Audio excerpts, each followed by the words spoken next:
Hi everybody, I'm Elliot Polite with GuitarEdge.com, and it's my pleasure to introduce to you guys Nuno Bettencourt, who's on tour with Rihanna. Where? How you doing, man? Where? Yeah, Where is she? Where? How you doing, man? Good, man. How are you? Good. I'm all right. So first off, man, let's go through your rig that's up here if you want to walk us through it. Well, there's nothing too exciting going on except for my usual, the usual beast, the usual original N4, the one I've been using for, I hate to say 20 years now, I think. So it's, I'm getting old, but yeah, there it is. It's getting old with me. What kind of pickups are loaded in that? That's just. Oh, you're gonna start asking me those questions? Oh, come on. You got a Bill Lawrence, and we just obviously have like just a neck pickup, like an actual Seymour Duncan up there. Mm-hmm. But it's just the ones that've been there for forever. For 20 years? Forever. Yeah. Great. So, and then these are your signature amps? The amps that I've been using, that they basically have been out for about a year and a half, 2 years, and they are a signature amp that Randall puts out. And it's just a basic amp, but just for me, they really match everything that I do, and they look pretty wild.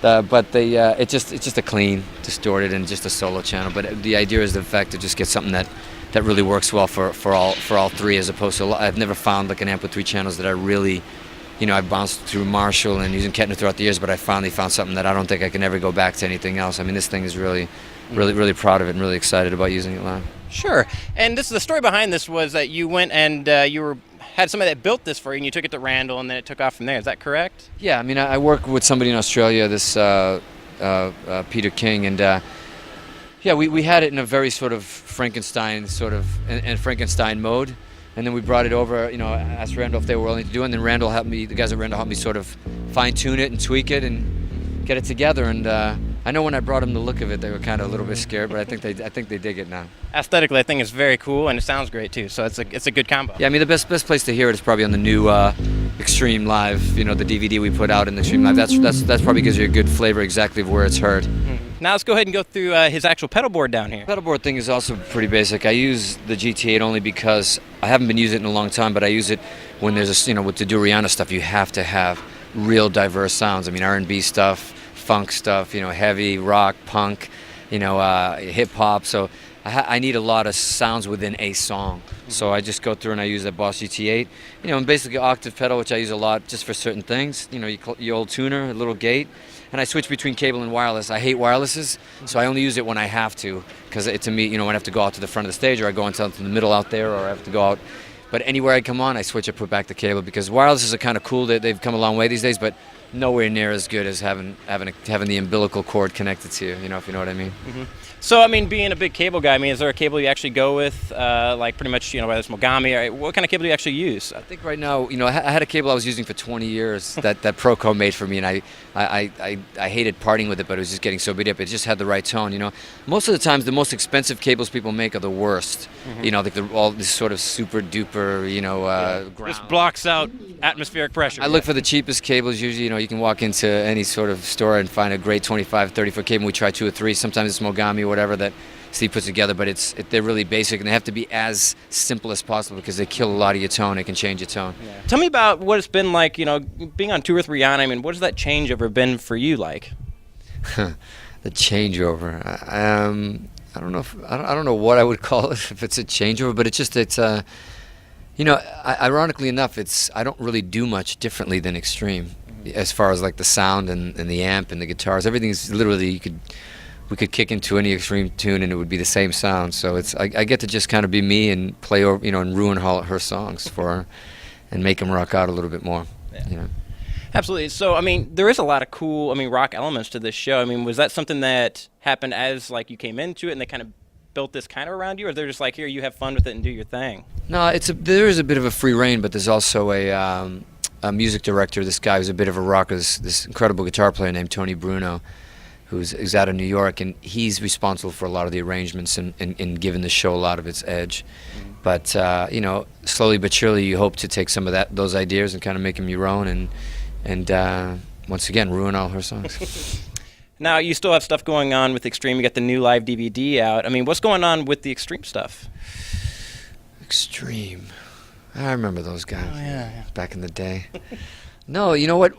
One of the reasons I thought it was cool to take this gig also is because I'm not, the actual artist, so to speak. I don't have to do all the press, except for this, and I don't have to do like all the meet and greet stuff. And I kind of get all this great downtime. I mean, I do sound check, I do the show, but I can work a lot in the dressing rooms. I have my Pro Tools rig with me, and I work a lot in the bus and hotels. So I've been writing for the last year on this thing. Just at least 70-80% of the new Extreme record is done, and at least 70 to 100 ideas, new ideas of songs, which is kind of cool. Mm-hmm. So tell me about that. I mean, the recording process. I mean, you're on the bus. I mean, what are you using just to kind of get your ideas out?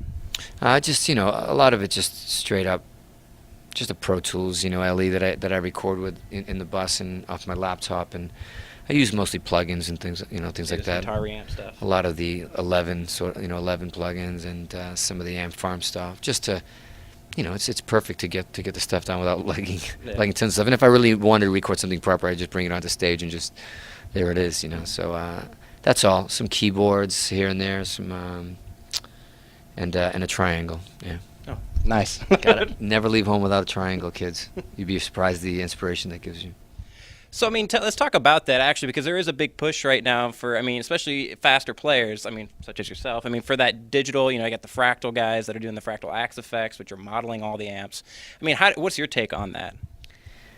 The whole digital world in general, whether it be video, whether it be guitar effects, it's always a great version of it when it stays digital. For instance, you can listen to any of those, sort of virtual sort of mods and amps and everything, and you go, wow, this sounds amazing, until you A/B it with a real amplifier. Real tubes. Real tubes, a real amplifier, real anything. It's the same thing with even Pro Tools itself, recording just a digital.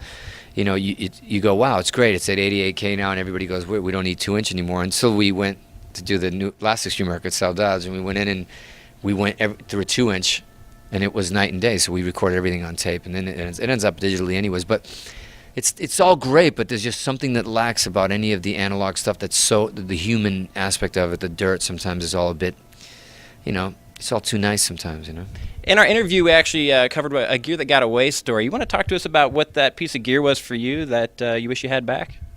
You mean that triangle from high school? The triangle from high school, yes. No, it was an electric that I basically, probably the first guitar I'd ever played, and I'm not sure I realized how cool it was or what it was, but I fell in love with it. It's a Padula Orsini electric guitar, not acoustic. It's an electric, and it just disappeared. I heard recently, after actually I did that interview with you, I did a bit of research, and I started kind of tracking it down a little bit, and I ended up, I think I'm potentially about to find it. Oh, snap. It might be at a friend of a friend's house, who somebody sold it from. My brother got rid of it, and I don't know if it's in pieces. I don't know what it is, but I'm in the process of tracking it down. We have a Facebook question from, I'm probably going to butcher this, Emmanuel Guerrera. Got that one. If you could relive one moment from your past, what would it be? Wow. A very long past to dig through. There has to be categories of that, meaning is it a family question? Is he talking musically? Is he talking in career, maybe, I would imagine? Let's do career. The career in music, yeah, because that's a very vague question, but... The births of children and things like that. You got to be careful not putting those in the top 2 or 3, marriages and things like that. But, wow, relive.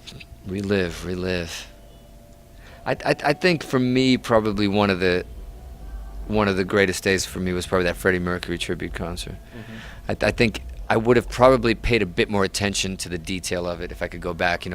Just the sheer heroes that were walking around that backstage and stage, and probably didn't take advantage of. I was a bit too shy. I wasn't, I was just not forward enough to go and be in the same room with David Bowie and just go and sit down and have a proper conversation with him. Or I had a conversation with Robert Plant and a bunch of other people, but there was so many there that I wish I just, if I go back now, what am I, an idiot? I should have just went and really just cornered these guys and had some great conversations. That day was amazing. I would have gone back and kind of, luckily it was captured on video, so I remember it. But the backstage part of it, we were really busy at the same time doing the 3 sides, the third side of 3 sides for every story that night and the next day. So I was very focused on the 70-piece orchestra and the whole thing I had to work on. So it would have been good to go back and kind of reevaluate that whole thing. Absolutely. The last question I have for you, man, we had talked about the Midnight Express song. At the very end, there's some sounds that happen, you kind of laugh, and there was a big discussion about, you know, if you had played so, like, hard or so fast that you actually burnt out the pickups. It's a crackling sound, but we kind of discovered what that was. Can you still do that sound? Wow. I don't know. I don't know if I still have it in me.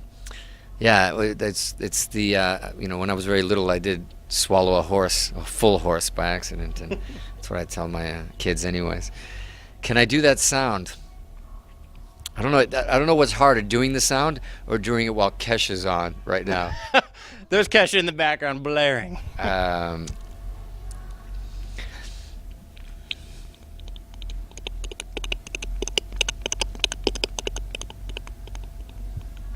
There it was.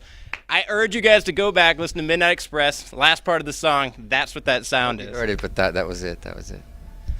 Thank you so much, Nuno. Well, dude, thanks for coming. It's a real pleasure. Security? Yeah. Please get him out of my dress room now. Thank Nuno you. Bettencourt, everybody.